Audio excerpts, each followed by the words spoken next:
Hey, what's going on, E. Jones? Bottom to the top hoops, baby.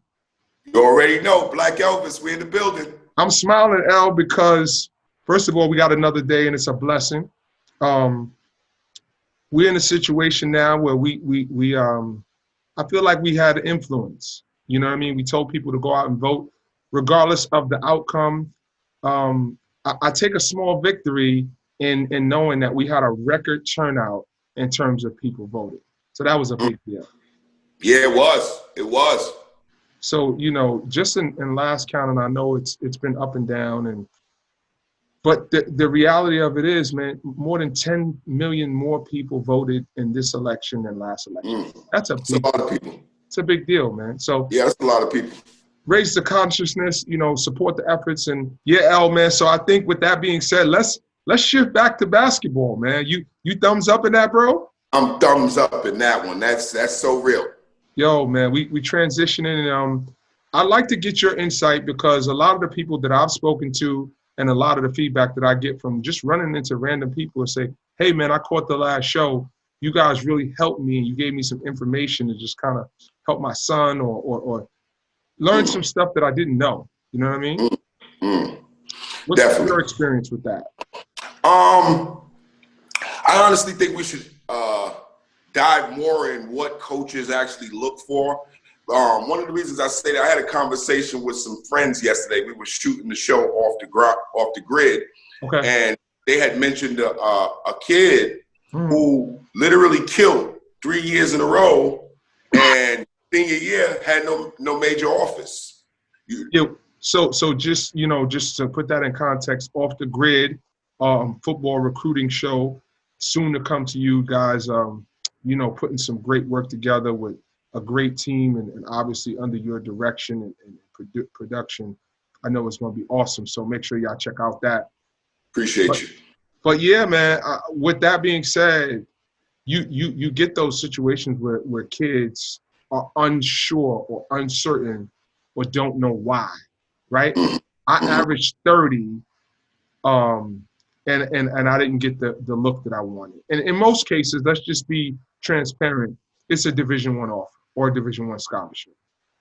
Because people are not going into it being realistic, looking at their talent or their skill sets, or being honest and saying, hey, I want to be D2, which is a great brand of basketball, but I think people are shooting for the highest level, and rightfully so, right? Yeah.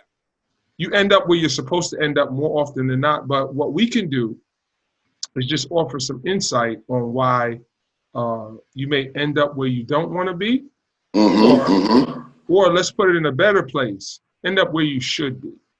Yeah. So first, what are coaches looking for?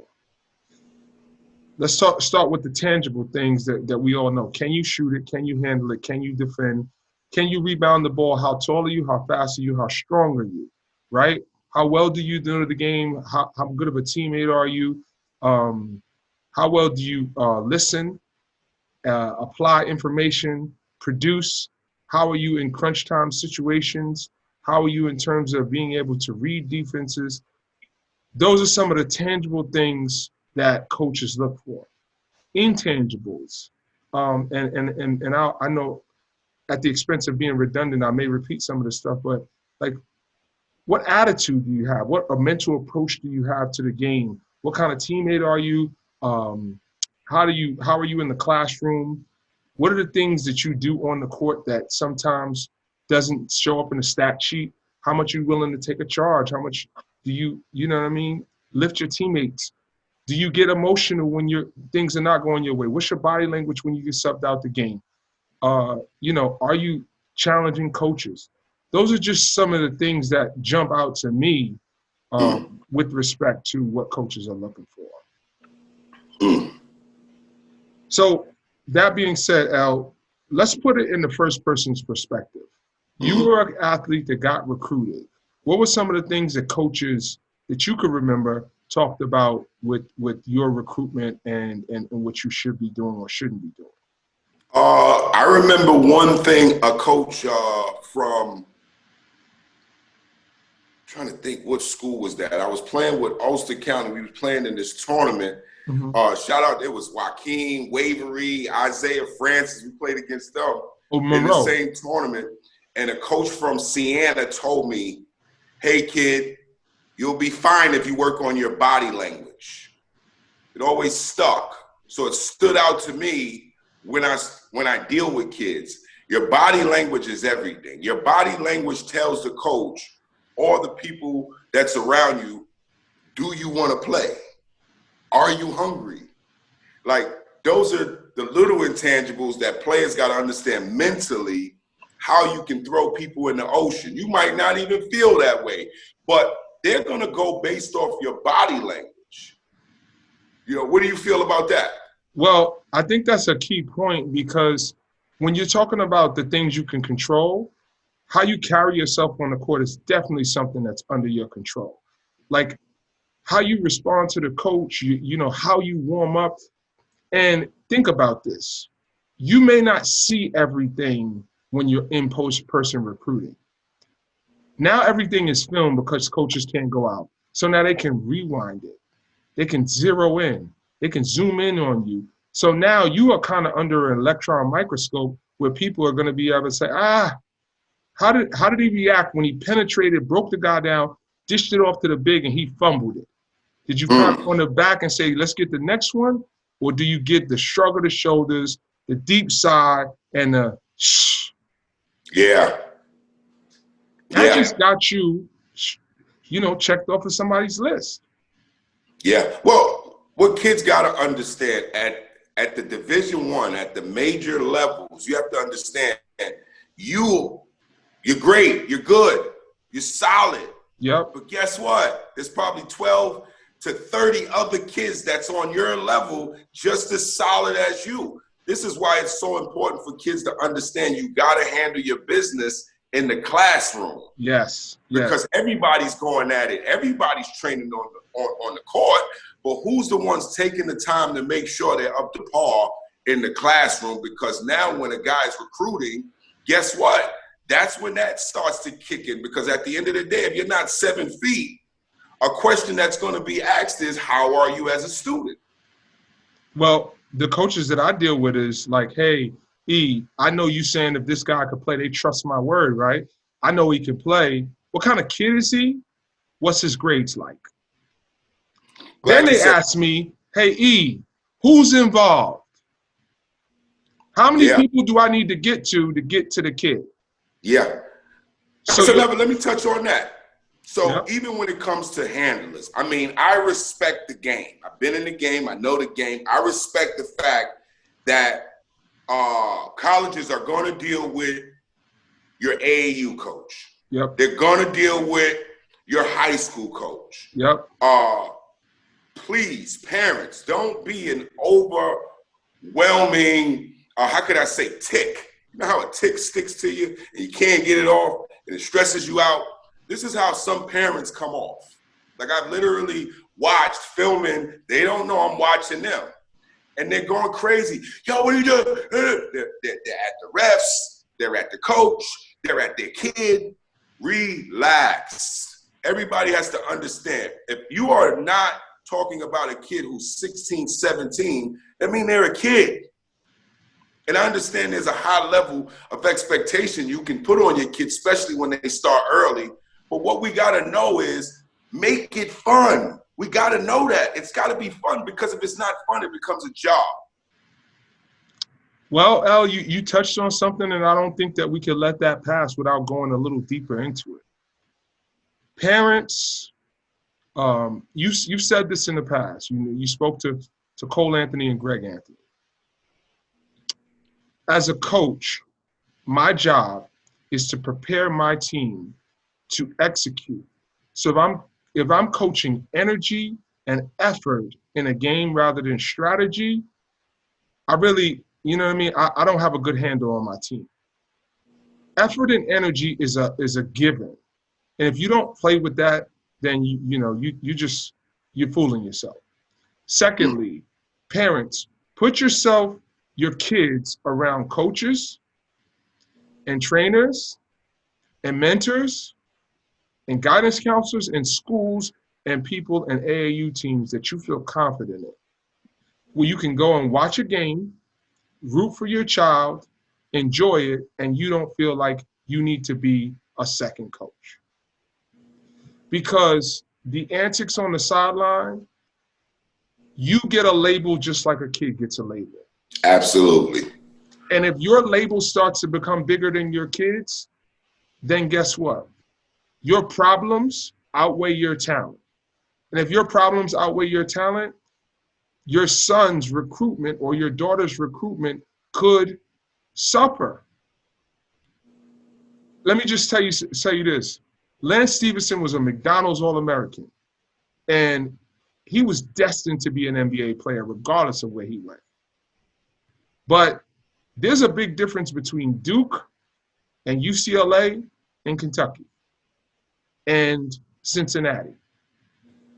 Lance Stevenson went to Cincinnati, and it's a very good school, but his recruitment level was a little higher than that. Because in any given year, Cincinnati could be considered a mid-plus to a high major based on facility, talent level, all of those different things. They're kind of on that slide where it could go either way. There's a bunch of programs like that, like a Butler or a Xavier or those kind of programs. But when you talk about the Blue Bloods, UConn, which hasn't been good in recent years or as good, but let's say Duke and Kentucky and UCLA, that was the line he was on. But there were stigmas, whether it was valid or invalid, that went along with everything that surrounded him. And people have had these examples for years about what goes on with recruitment and how demanding, because you can say the same thing that you want to say in a simple, out of the way, real matter-of-fact form. Yeah. You don't got to broadcast everything. Yeah. So I just say that to say, parents, you're just as important as the kid because the coaches are recruiting you too. Yeah. They feel like they got to deal with a headache, they're moving on to the next. Question. True. What is the deal with the motor? So let's go into that a little bit. So if I'm a college coach or a recruiter and I'm coming, why is it that I'm looking for a kid who has a motor when every single kid that's on the floor is supposed to be going 100%? Like, where did we go wrong? Because when we played ball, it was either you went hard or you come out because there's somebody who's pretty much on the same level as you. You understand? I don't get it. I can try to give some clarity to that, and it's pretty simple. Please. When you look at guys who get paid in the NBA a king's ransom, like a JaVale McGee or even Dwight Howard to a smaller extent toward the end of his career, or Ben Wallace or Joakim Noah, those kind of guys, right? Dennis Rodman is probably the one that jumps out the most. You don't really see those guys averaging a ton of points. They rebound the basketball, they defend at a high level, and they play with energy all the time. So the rest of their skill sets are NBA caliber, but their motor makes them all-star caliber. It separates them. So I'm going to give respect to all of those players because, they were great players in college and they made it to the NBA. But the separation in the NBA came in the fact that they identified, you know what? If I play harder than everybody else, I can make myself invaluable. So I'm just going to be the motor guy, right? Which nobody wants to be, like, motor. Everybody want to be the skill guy. Well, guess what? They have identified a motor as a skill set. Yeah. Where it was a given before, that is not the case. Yeah. So playing with Go ahead. So in all reality, do you feel, as far as just the concept of hustle and will and motor, do you feel we went backwards or forward? Well, I'm going to have to say backwards, because when I watch games, I don't see the same level of intensity, the seriousness of intention, the sense of purpose the willingness to do whatever it takes to win. I think that, you know, kids play for different reasons. I don't know what they are, but I just don't see that same intensity. I watched a basketball game the other day, and I watched Malachi Smith. And he was playing for St. Raymond's, and they lost to Scanlon in the Gauchos round ball tournament. He suffered a serious ankle injury. It was like a gas moment. And everybody was saying like, oh man, I hope he's okay. I hope he's okay. Now, again, he comes out, he walks off the court on his own. Does this little routine on the side, you know, probably one of those adrenaline things where you can get through, just tie your shoe up tighter, kind of like we did. And I watched him come back from his team, but what he did, come back from a 17-point lead and cut it to 2.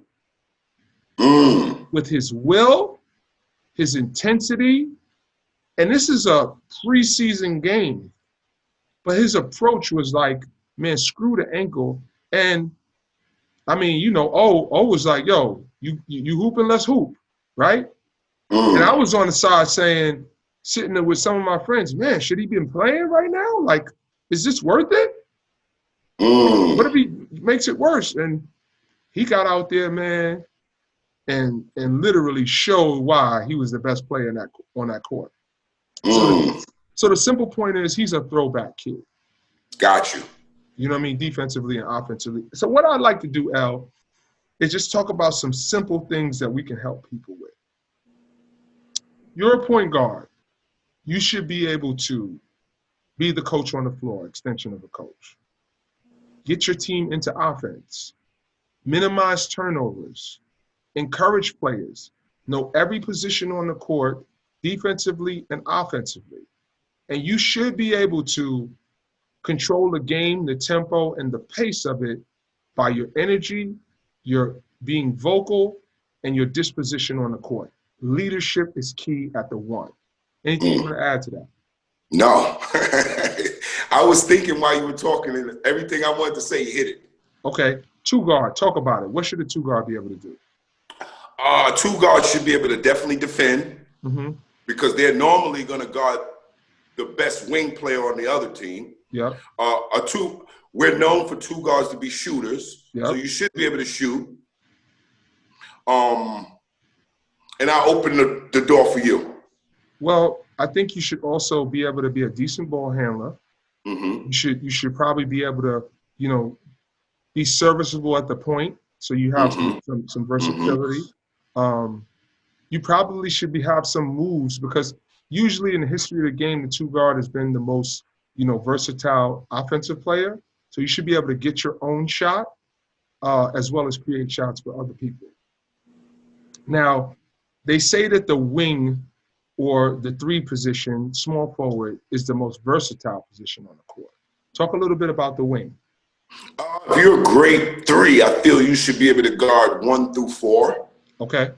Most of the time, 3s are slashers. Yep. So most of the time they're jumpers. Okay. You know what I mean? Which means they can really get above the rim for the most part, you know, depending on, you know, what level you're at.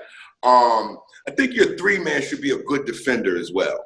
Yep. You know, because he might give you what your 2 guard can't give you as far as height's concerned, just to contest the shot. Okay.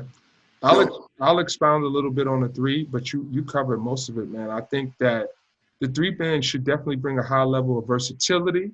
You should be able to guard those positions and get out in transition, rebound, and oftentimes have those guard skills where you can start the break, a la a Scottie Pippen type of a player, right? If you're a good decision maker, that really helps. And, you know, just going back to that, the point guard should definitely be a good decision maker. I'll move on to the 4 spot. This is very unique because now the 4 spot has changed. Traditionally, it was, you know, a rebounder, kind of like more of a centers type role. But now the 4 has become a more versatile player, what they call a stretch 4, right? Or a face-up 4. So now 4s are usually have some good height, athleticism, should have some post game, should be able to make a 15-footer. And why is that important? Because if you have a dominant big or somebody who commands a double team in the post, you got to be able to get the ball at the high post, maybe go high-low action, feed the post, be able to keep the lane open if your team runs a 4-out, 1 in, where you can hit a jumper if they double down on the big.